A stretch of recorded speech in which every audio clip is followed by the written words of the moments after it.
Good morning, good morning. Happy Tuesday to everyone. And I want to share another poem out of my brother's book. And I'm telling you, this is one of I always talk about this book because it's a really good book and it resonates with so many things that we have been going through. And so I want to share another poem with you because when we look at all of the killings that have happened, and the economic disparities and the legal disparities and the bloodshed that's been going on in our community. And, when we see our own brothers and even sisters now afraid to be shot by the police, and especially, the white race soldiers, as we call them, it resonates, so much with us. And, you know, we have to protect ourselves and we have to always be alert and just really, be available, engaged to make sure that we are doing all we can to cover ourselves and our children. And so I want to share this poem with you. It's called Red Summer. And again, it's Spilled Blood Never Dries, a poetic journey through the mind of a black revolutionary, Guevara. And because he's my youngest brother and because, I'm excited for him always. And this book was published in 2020. And I will post the ISBN number in here because, I got a lot of good positive reviews because I read some poems earlier, I believe maybe last year when I got the book, but I'm getting comments and I encourage everyone to, even if you just can even get it on your Kindle, because you will see how much it resonates with you as a black woman and a black man in this society that we're living in. So here we go. It seems 2016 is the summer of bloodshed. If it ain't green, then white America only sees things in blood, red. It seems they want us dead. They sending out their goons. Racism and economic disparity is the pink elephant in the room. See, our melanated blood is being spilled in these city streets, from our own personal beefs to bullets from the police. No jobs to seek, but you want the crime to cease. While you sound asleep, we out here getting covered in white sheets. From those cozy seats, America dropped bombs on Baghdad, then turned and reduced my people to headlines and hashtags. My desire to stand got you mad, but these are mere facts. See, you sent out your spirit of war, then cried foul when it came back. From black coals to crack, we've been this nation's beast of burden. You wanted to stop us from advancing. Well, your tactics are certainly working. But the truth is finally surfing. You awaken a sleeping giant. But when I demand to be treated equal, you screaming I am being defiant. You shoot me when I am being compliant, saying, hey, he resisted arrest. Attempting to identify myself don't deserve the kiss of the death. What's next? Go protest, saying if I ain't a criminal, I shouldn't be offended. Well, America, that's kind of hard to do when your skin is limo tinted. I thought I was a citizen, afforded the same rights. When terrorists attacked this country, we both had the same fights. See, my desire is for tame nights. No yellow tape, red and blue lights. No more Oakland, Ferguson, Baltimore, and no more physically ugly sights. Our communities are a blight, but we divided on this topic. While we making excuses for our condition, white America is making a profit. We ain't got S in our pocket. We spending all our money. We know this to be true, and that is the S that ain't so funny. In this land of milk and honey, the milk got hooks and the honey is tainted. The lenses we see through are painted and the Hollywood attention whore is sainted. Man, I am so full of anguish. Make me want to go and grab the stainless. Let me tell you something, black people, and even other people that stand for what is right. This is not made up. This is a revolutionary poet that has wrote a book of poetry. But it tells the truth about so much we've been going through. And this is something that doesn't cost a lot. And it's something that you can resonate with in your spirit. I mean, for me, although I grew up with my brother in the same household, but when I read this book and I look back on all the killings that have happened and it's still going on, it doesn't change the fact that he put it in writing. It doesn't change the fact that you can get it in paperback. Doesn't change the fact that you can also get it on Kindle. It doesn't change the fact that we're still going through it. And the killings may be a little different and they may not. But we still see lynchings and hear about them if we don't see them. As far as what? Bakersfield, Lancaster, Palmdale, we see them. We see the outcome of the outcome of what happened to George Floyd and Ahmaud Arbery. We see that. We see still no mercy killings. And I think about how God has mercy on us.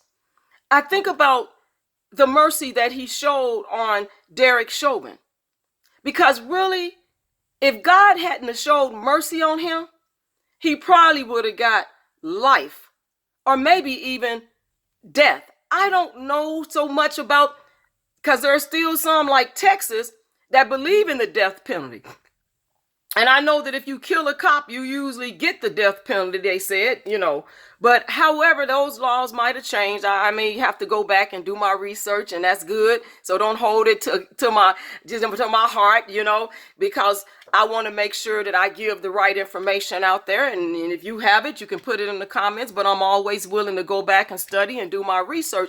But all I'm saying is that we keep seeing these killings and hearing about them on the news and reading about them. And you can get the news on social media now. You don't have to wait to turn the television on to see all these killings. And so when I think about, what God has done for us, but what I've seen happen, the pain and the injustice. And I thank God when I say what he's done for us, because if you're still surviving and thriving, he's protecting you each and every day. But sometimes we have lost loved ones and family members along the way. And so this book resonates so much with me. And there's probably 2 other poems that I'm probably going to share with you, out of this book, to remind people, that we have people that are passionate about what's going on. We have people that are concerned about what's going on. We have people that do work behind the scenes to curb injustice. We have people that want to continue to bring light and awareness to what's going on in a way that pricks our heart, in a way that touches our spirit deep down within. And one thing that I could say about my brother is that he does a lot of, work behind the scenes. He does a lot of good for his community. He does a lot of good for others. And I thank God for him as a Black man. And yes, it's my brother. And yes, I'm going to lift him up like I'm supposed to, and lift up every Black man that's doing the right thing in the struggle.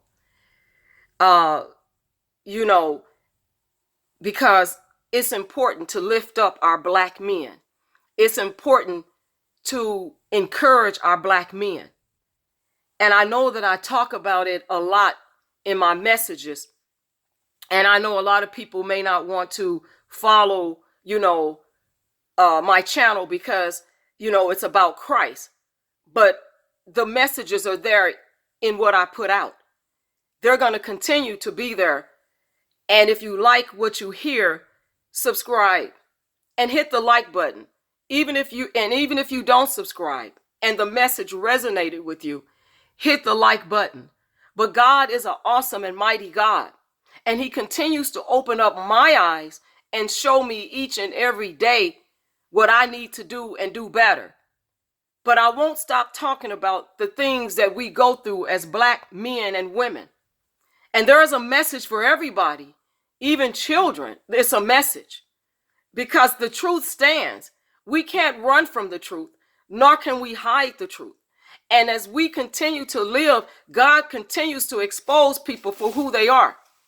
And one of the things that grieved me so much was seeing our own Black people, and not all Black people, but the ones that are crabs in the barrel and on bandwagons and going after their own brothers and sisters, and especially brothers, and jumping on the bandwagon with the white oppressor to bring down another brother or sister because they chasing a bag, and they forgot their roots, and they forgot what it means to unify. They forgot cultural obligation. We can't put it aside and think that it's okay to walk away from your cultural obligation. We can't put it aside and think it's all right to put another Black man behind bars. We shouldn't even be thinking about what happened 30 and 40 years ago, because God forgives. God throws it in the sea of forgiveness. But when you have laws that are working against us, and you have laws that are created to go all the way back to hold Black men accountable for things that they've already been accountable for things that they already admitted to, and they already was what, convicted or not convicted, or they served their time, or they was found not guilty. When you look at the laws and they refuse to do anything about the women that are bringing false reports, even the welfare system needs to be revamped, needs to be changed. Because when you think about it, Black men that are making babies with Black women, if it's a consensual relationship, consensual means both parties are equally responsible. They're equally responsible. So when we think about what's going on and how they've put barriers up for decades and decades and decades, and put barriers up for Black men to get ahead, and they're trying to do the right thing. And if you don't think for 1 minute that there's a lot of Black men out here that's striving to be in their children's lives, but barriers have been placed up, and society says it's okay. Society has allowed it. And when they sit here and say that wrong is right and right is wrong, we have a problem in the United States. We have a problem in America, right here in our own cities and counties and states. But America as a country, when they sit up and try to make a wrong right, we can't change the definition. But we see people, man, trying to change the definition. We see women trying to change the definition. And we cannot be persuaded, nor manipulated, nor conned into believing that wrong is right. We need to stand and not waver. Stand and not waver in the cause of what we're fighting for.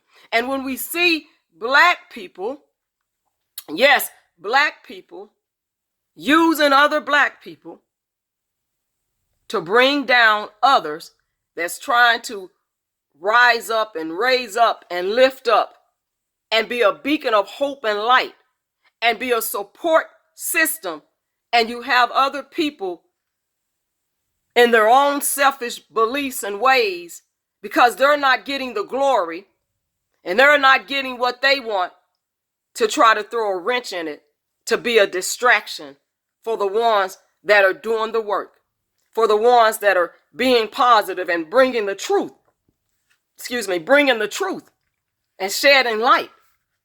And so for me, sharing my brother's book is shedding the light.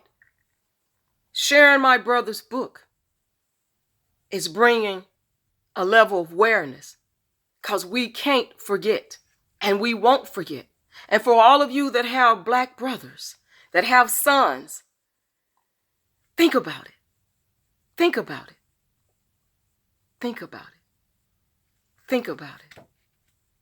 Think about it. God bless you all on today.